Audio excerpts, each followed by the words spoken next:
Right here in Pennsylvania, on the banks of the Delaware River, George Washington led a group of ragtag revolutionaries, the first Americans really, on a daring raid across the river. On a frigid Christmas night, instead of resting or enjoying some merriment to celebrate the birth of our Savior, they crossed the Delaware to attack. That crossing was immortalized in an iconic painting by Emanuel Leutz.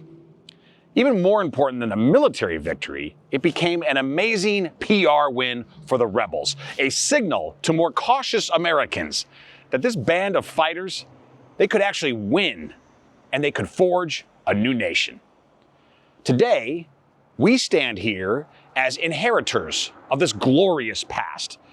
But while we should celebrate and honor our history, we cannot fixate on it. No, we must build the future, our future, a future worthy of the sacrifices of these great men, the men who crossed that freezing river. So, how do we do it? Well, first, we elevate and recognize patriotic leaders, men like Donald Trump. Like Washington, Trump risks everything for his country.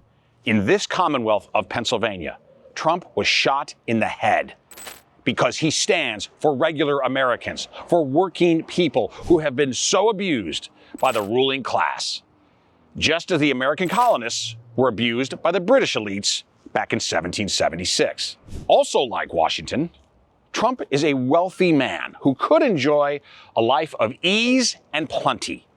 Yet, he reaches for more, and he demands greatness. Greatness of himself and greatness for us. Now, the opposite of greatness is a republic hijacked by the so-called important people, the people who installed Kamala Harris as the Democrat nominee for president. She was not elected. She was selected. Nancy Pelosi, donors, perhaps the Obamas, they chose the nominee. They staged a palace coup against the actual democratically determined nominee. Now, that kind of backroom dirty dealing, it's not worthy of America.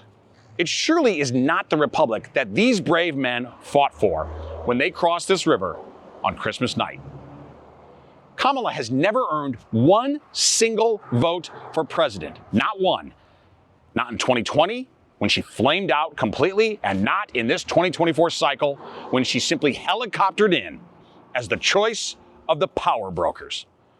Now, that kind of political treachery, it's not okay.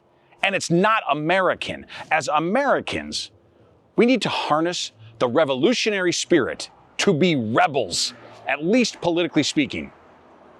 Joe Rogan and Donald Trump, they expressed it well in their amazing interview. A Republican is always down 30 with young people. I'm plus 30. And I'm on TikTok. I think it's had a huge impact. Young people are rejecting a lot of this woke bullshit.